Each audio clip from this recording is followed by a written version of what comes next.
So the Ottoman Empire, may Allah reward them, did an amazing job in establishing Islam. However, it wasn't just this. Many of us already know about this. We know that they conquered Constantinople. But as I said, there's much that we don't know. For example, many of us aren't aware of the time that Muhammad al-Fatih, rahimahullah, fought against Dracula. You've heard of Dracula before? When I say Dracula, you're probably thinking of a vampire. And you're saying, yeah, Musa, you're telling me that Muhammad al-Fatih fought a vampire? What's next? He fought Superman? No.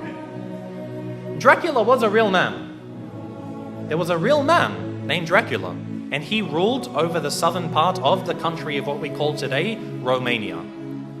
Now, Muhammad al-Fatih, rahimahullah, as he began to advance into Eastern Europe, for example, Bosnia, Serbia, Hungary, all of these lands, the people of Wallachia, of southern Romania, they wanted to fight against the Ottomans.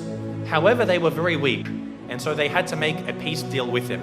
So as part of this peace deal, Muhammad al-Fatih, rahimahullah, he said to the ruler, he said, you have to send me 2 of your sons, and we will send them to Istanbul to be educated. So he sent his 2 sons. One was named Vlad, and one was named Radu. Now Vlad is the one who we know as Dracula, because the word Dracula, it means son of Dracul, which was the name of his father. Dracul, it means shaitan, it means a devil. So he's the son of shaitan, and this is actually quite relevant. It's rather fitting when you hear about this man. What happened was, they went to Constantinople, they studied about Islam, and his brother actually became Muslim. So the brother of Dracula, Radu, became a Muslim. He memorized the Quran, he studied so much, and even Dracula studied the Quran even though he wasn't a Muslim. He spoke Arabic, he spoke Persian, he spoke Turkish, and of course Romanian and other languages. And later on, he was sent back to his country, Radu remained, and he became the ruler of his country. Because the Ottomans realized they can't send a Muslim to rule over the country because they're Christians. They wanted to send Vlad, Dracula, so that they could get him there and then defeat him in a war, and they would rule the country. However, Dracula, he decided that he wasn't going to do what the Sultan wanted. The Sultan sent him 2 emissaries, 2 people to come speak with him, and they said to him, you must pay us the jizya. Now that you're the ruler of the country, you have to pay us jizya. And so Dracula, he said to them, if you want to step inside of my court, you have to take off your turban. And so they said, no, we won't remove it for you. We're not going to remove it for a kafir.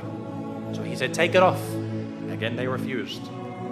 So he told someone to come with some very big nails and hammers, and he said, if they refuse to remove it for me, then they will never remove it again. And he commanded that their turbans be nailed into their heads. And of course, this in effect killed them. So this was an act of war. Dracula had decided that he wanted to go to war with the Islamic State. And so Muhammad al-Fatih, rahimahullah, he sent a massive army to go fight against them. But Dracula, because of his tactics and the fact that he knew the Ottomans very well, he was able to defeat them on some occasions. Now what he did is what really makes him stand out as being an absolute devil. Dracula, what he did is when they would kill a person, or sometimes they wouldn't even kill him, they would capture them, he did something which is called impaling. Now if you haven't heard of impaling, it's a pretty gruesome thing to start to describe. What they would do is they would get a very, very big stick. They'd make it sharp at one end, they would insert it through your backsides, pass it through your body until it comes out of your mouth. They would impale them, they would pass this through their body. A lot of the time they would be alive as well. And this is how they would kill them.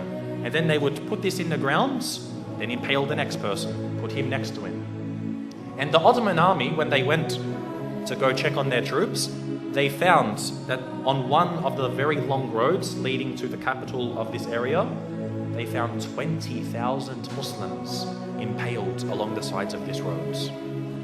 Imagine this. And we suffer today. No doubt we suffer as Muslims today. But things like this, you can't really compare. 20,000 of them impaled. You can imagine how Muhammad al-Fatih, rahimahullah, he feels. To see even one Muslim killed is too much. But to mutilate their bodies after this was something which was, beyond what was acceptable.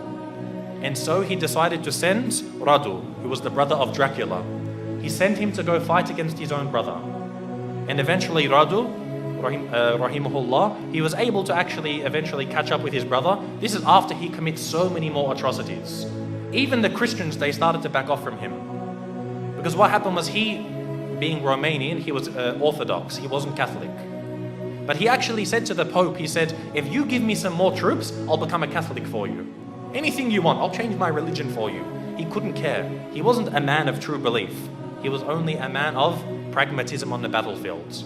And so even the Christians started to distance themselves from him. However, the Muslims, they caught up with him and they faced him in battle. And it's unclear if the Muslims killed him or if his own people turned upon him and killed him. But either way, Dracula was killed. And the Ottomans, the Muslim army, defeated Dracula. And so what they did was they removed his heads and they took it to the city of Istanbul and they put it on a very, very large stick. They impaled his head and put it at the gates of Constantinople, where it stood for about 2-3 months, to say, if you want to be like this man, wage war against us. This was the demise of Dracula. And again, as Muslims, most of us won't even know about this. How many people know that Dracula was a real man? And we as Muslims, we fought him and we killed him. You know how they say garlic kills Dracula, or a silver bullet to the heart, or a wooden stake? None of these kill Dracula. Muslims kill Dracula. So anyone who wants to follow the way of Dracula, they will face the same wrath from the Muslim Ummah.